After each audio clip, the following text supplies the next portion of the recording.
Hola a todos, bienvenidos a mi canal Cuenteando.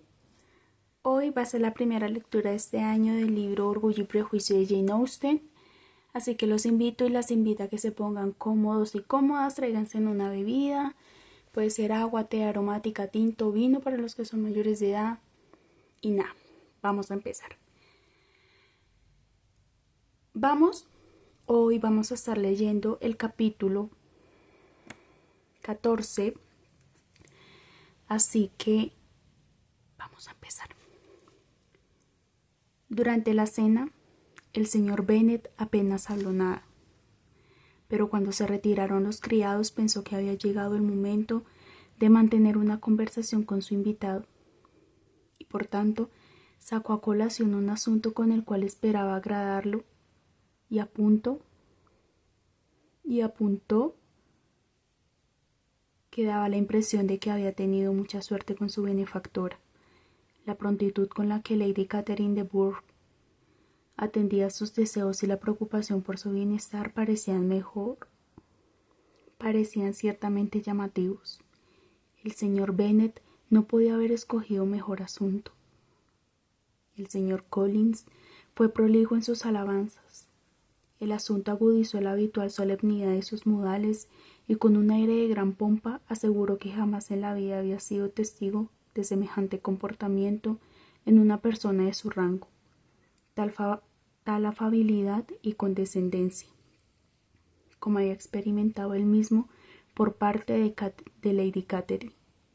Había dado graciosamente su aprobación a 2 sermones que había tenido el honor de predicar con ella delante. También le había pedido en 2 ocasiones que fuera a cenar a Rosings, y precisamente el sábado anterior había enviado a buscarle para completar una partida nocturna de cuatrillo. Mucha gente que conocía acusaba a Lady Catherine de ser orgullosa, pero él no había visto en ella jamás más que amabilidad. Siempre se había dirigido a él como lo haría con cualquier otro caballero.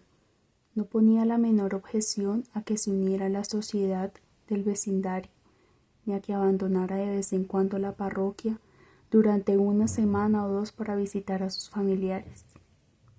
Incluso había condescendido a aconsejarle que se casara cuanto antes, siempre que eligiera una discreción. Y en una ocasión lo había visitado en su humilde rectoría, donde había aprobado totalmente todos los cambios que él había estado haciendo, e incluso se había dignado sugerirle algunos de su propia cosecha, como algunas estanterías en los armarios de la planta de arriba. Todo es muy propio y cortés, desde luego, dijo el señor Bennet, y me atrevería a decir que es una mujer muy amable. Es una lástima que las grandes damas en general no se parezcan a ella. ¿Vive cerca de usted, señor? El jardín en el que se encuentra mi humilde morada está separado solo por un camino del parque de Rosings, la residencia de su señoría. Creo que ha dicho usted que era viuda, ¿verdad? ¿Tiene familia? Solo tiene una hija, la heredera de Rosings, y de unas enormes propiedades. —¡Ah! —exclamó el señor Bennet, asintiendo con la cabeza. Entonces está en una situación mejor que muchas otras muchachas. ¿Y qué clase de joven es? ¿Es hermosa? Desde luego es una señorita encantadora. La propia Lady Catherine dice que, por lo que a verdadera belleza respecta, la señorita de Bourgh es con mucho superior a las más hermosas de su sexo, porque hay un algo en sus rasgos que señala la elevada cuna de la joven. Por desgracia tiene una constitución enfermiza que le ha impedido avanzar en las muchas y variadas habilidades que la adornan, y en las que, si hubiera tenido alguna salud, no habría fracasado, tal y como me informó la señora que supervisó su educación y que aún reside con ellas. Pero es una señorita absolutamente encantadora, y a menudo tiene la bondad de acercarse a mi humilde morada con su faetón y sus ponis. ¿Ya se ha presentado en sociedad? No recuerdo haber oído su nombre en la lista de las damas de la corte. Su delicado estado de salud desafortunadamente impide que pueda estar en la ciudad, lo cual, como le dije yo misma a Lady Catherine un día, ha privado a la corte británica de su ornamento más refulgente. Su señoría pareció complacida con esta idea, y ya puede usted imaginarse lo feliz que me siento cada vez que puedo ofrecer esos pequeños y delicados cumplidos que son siempre bien recibidos por las damas. En más de una ocasión le he apuntado a Lady Catherine que su encantadora hija parece haber nacido para ser duquesa, y que el rango más elevado, en vez de elevarla a ella en importancia, quedaría honrado por su presencia en el escalafón. Este es el tipo de cosillas que complacen a su señoría, y es una clase de cortesías para las que me siento especialmente dotado. Lo ha entendido usted muy bien, dijo el señor Bennet, y es una suerte que posea usted el talento de halagar con tanta elegancia. ¿Puedo preguntarle si esas atenciones tan amables proceden del impulso del momento o son el resultado del estudio previo? Me salen principalmente al socaire de lo que pasa en el momento, y aunque algunas veces me entretengo pensando y preparando esos pequeños cumplidos corteses para que puedan adaptarse a las situaciones cotidianas, siempre procuro dotarlos de un aire tan espontáneo como me sea posible.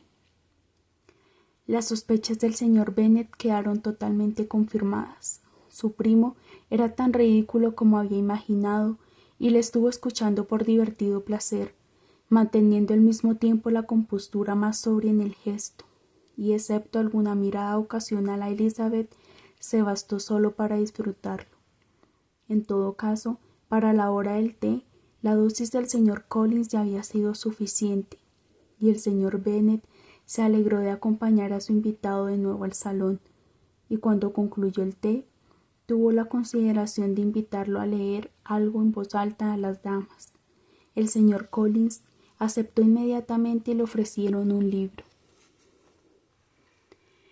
Pero al cogerlo, pues todo apuntaba a que era una biblioteca ambulante, se apartó de él un poco y pidiendo perdón anunció que él nunca leía novelas.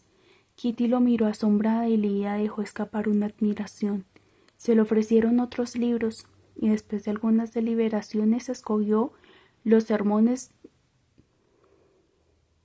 de Fordyce.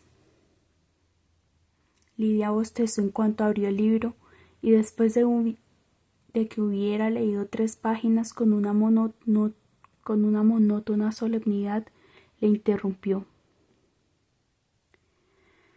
Mamá, ¿sabes que el tío Philip sabrá de despedir a Richard? Y si lo hace, el coronel Forster lo contratará. Eso me dijo la tía el sábado. Iré mañana a Merrington para averiguar más cosas y para preguntar cuándo volverá el señor Denny de Londres. Sus 2 hermanas mayores le rogaron a Lidia que mantuviera el pico cerrado, pero el señor Collins, muy ofendido, dejó a un lado el libro y dijo: con frecuencia he observado lo poco que las jóvenes damas están interesadas en los libros de temas serios, aunque fueron escritos únicamente para su provecho.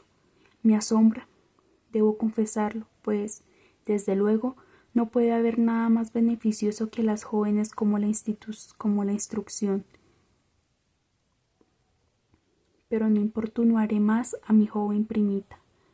Luego se volvió hacia el señor Bennet y le ofreció como antagonista en una partida de backgammon. El señor Bennet aceptó el reto, apuntando al mismo tiempo que el señor Collins actuaba como muy sabiamente al dejar a las niñas con sus frívolos entretenimientos. La señora Bennet y sus hijas se disculparon educadísimamente por la interrupción de Lidia y prometieron que no volvería a ocurrir. Si tenía bien volver a coger el libro, pero el señor Collins, después de asegurarles que no lo guardaba ningún rencor a su prima, y que nunca consideraría su comportamiento como una ofensa, se sentó en otra mesa con el señor Bennet y se dispuso a jugar al backgammon. Ok, eso fue todo por el capítulo de hoy, por el video de hoy. Nos veremos en una próxima ocasión. Recuerden, bueno, no recuerden, creo que a partir de este año, no sé qué les parezca, estaré subiendo videos todos los días o por lo menos de martes a viernes. Entonces voy